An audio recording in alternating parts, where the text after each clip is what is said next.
Okay, from the look at this ice builder, had the problem with it a couple of times. It's frozen up on this side.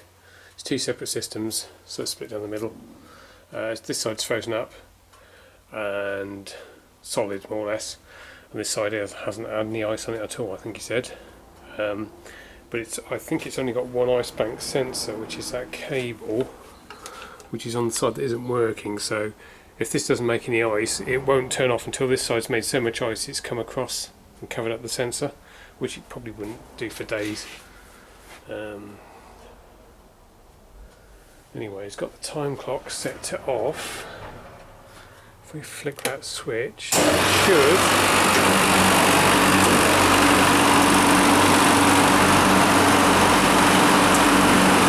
Bring them on, they've both come on. I was expecting it to be something simple like the solenoid coils failed, but obviously not. Yeah, might be something interesting. It might be something daft like an expansion valve's packed up. Okay, that sensor looks really dirty. The water looks a bit murky. It's almost like it's got milk in it. Sometimes if you get milk in the water, it makes really rubbish ice and the sensor doesn't turn off. So it's got something gloopy on there. I mean, that's not normal.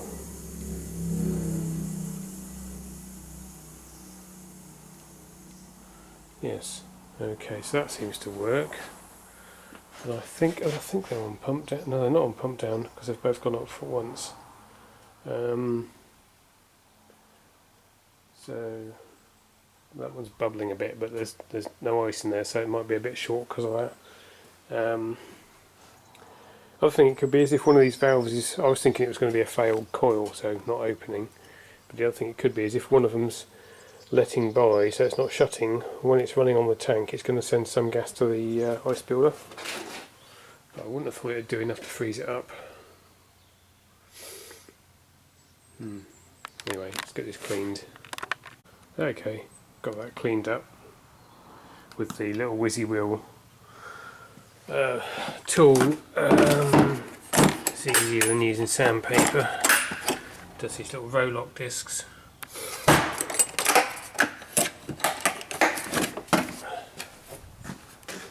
Yeah, let's get that put back in there. Okay, we've got it running on tank, and we're not getting any liquid through there, I don't think, unless that's full, which I doubt. But I'm saying that one feels quite cold. That one's still warm, which is odd. That one's actually cool. Because before we had bubbles in there when we were running just the ice builder, and I doubt it wouldn't make sense to have enough gas to fill it up doing tank and ice builder. That one is actually cold because it should have pumped all the liquid out of there.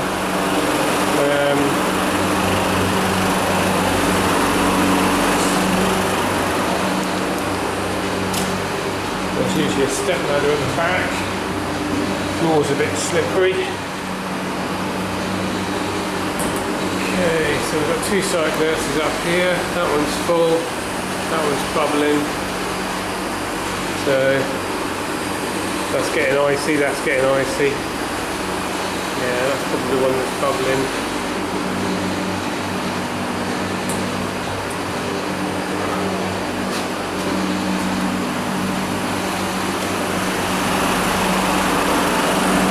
Let's turn it off the tank.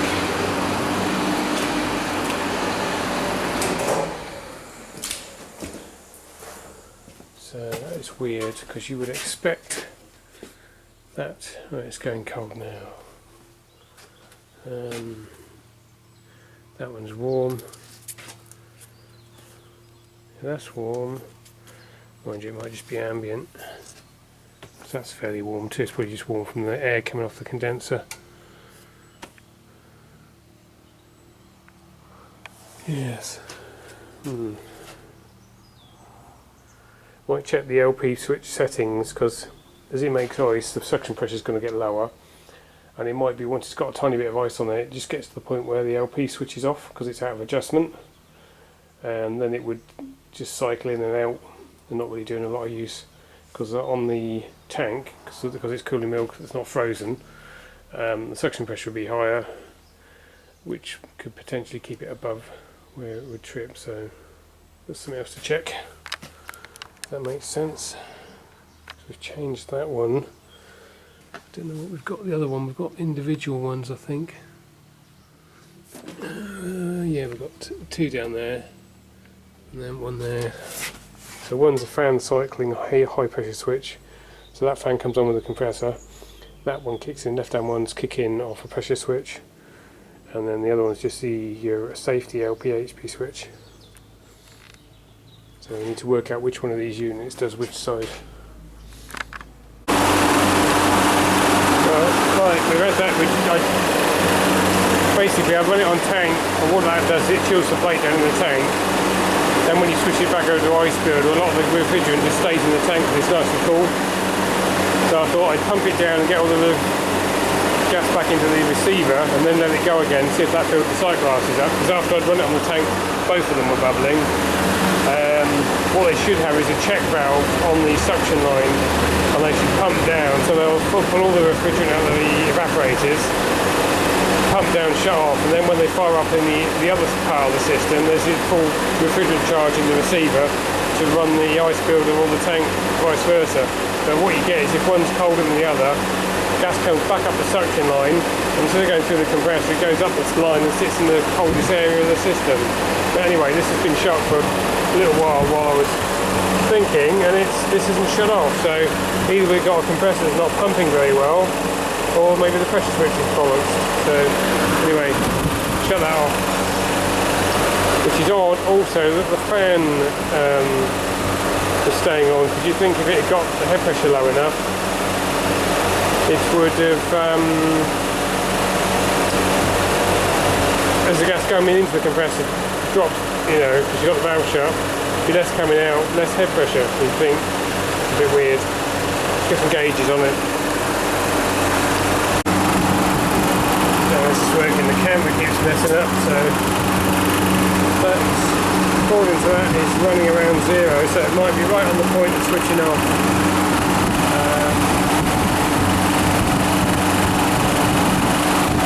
Wind the suction valve in and see if we can get it to pump.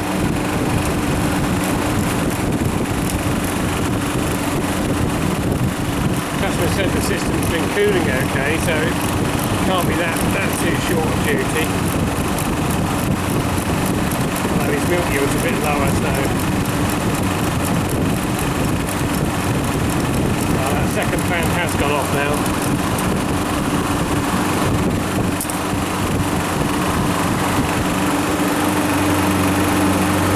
Well, see, there's something very wrong with my gauges. There could be, that tap is not very clever. Or, yeah, let's open this back up.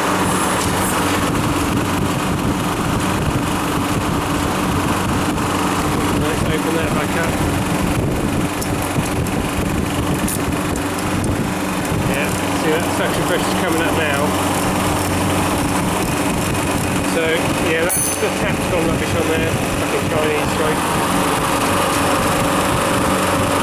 Shut the receiver. I think it's got a weak compressor.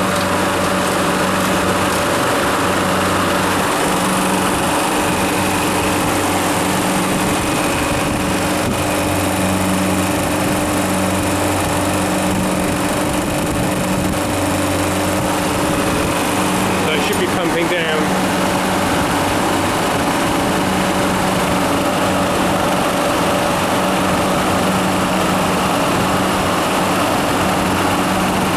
On the camera keeps going from colour to black and white, so I don't know what's going on there. I think it might end up being time for a new camera. So it's coming down at a fairly good rate.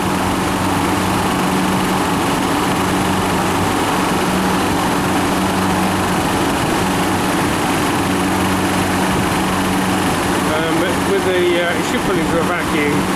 And if you shut the valve off on the compressor, it should go off on the pressure switch really first, but it should be able to pull down to at least a good 10 inches of mercury sort of thing.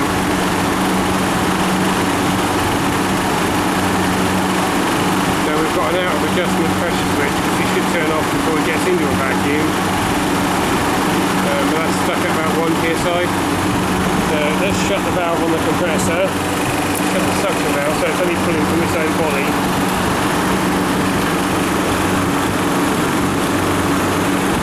Shut right in. So it won't pull under 0. So that compressor's weak.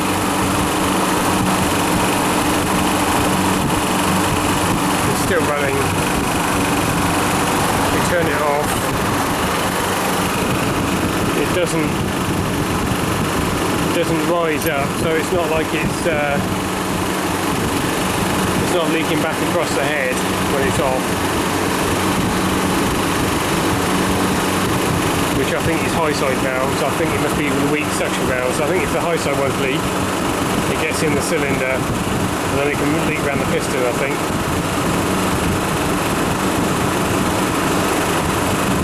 I'm going to say weak suction leads. I could be wrong. So yeah, that is a problem. So whether it's not working well enough to make as much ice as the other one, hence the mismatch in the ice building capacity.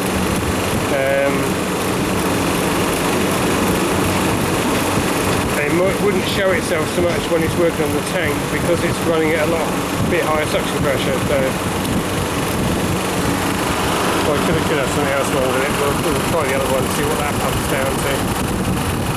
That one actually sounds noisier. This one runs as sweet as anything.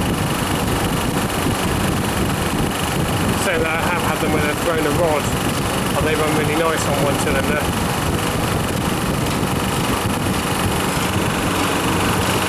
That pressure's come back up.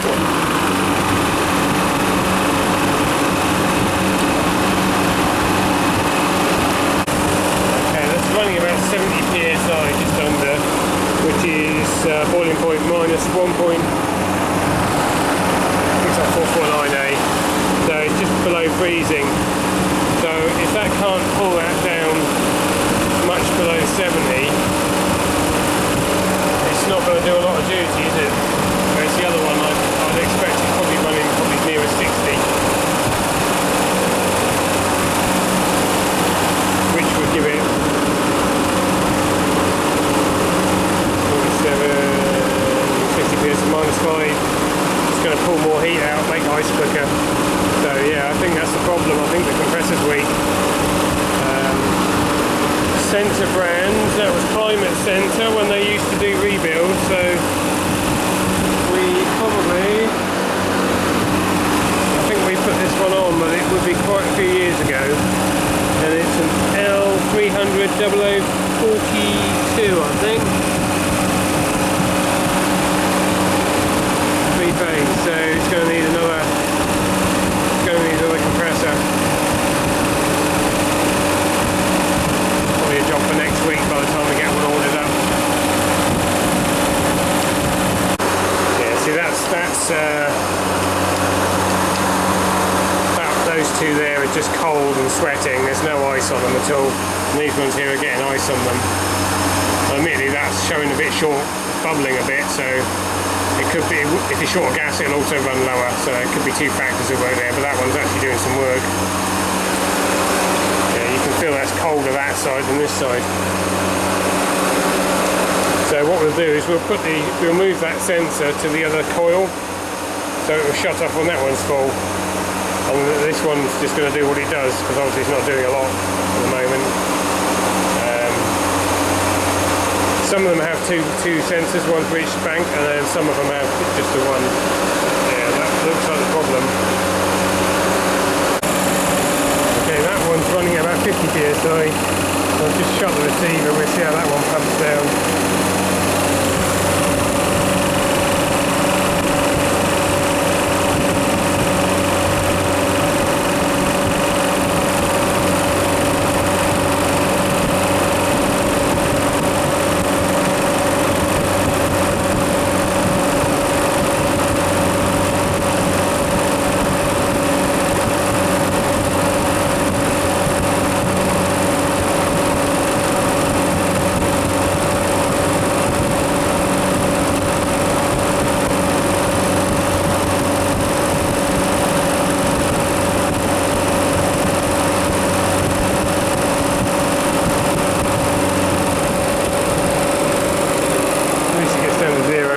still a bit low, they want adjusting up a bit.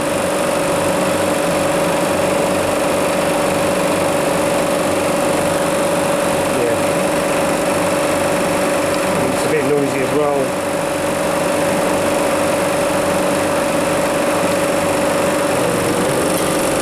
Stuck in there.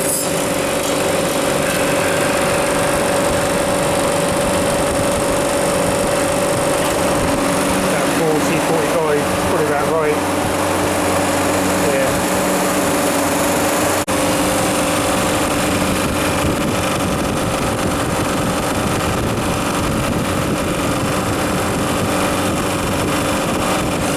Looks like an L300 0042 three-phase. I think there used to be a 0040, but I'm wondering if the extra 2 is where it's been rebuilt maybe once or twice before, but it's been the bores have been bored out a bit, so it might be a bit slightly over.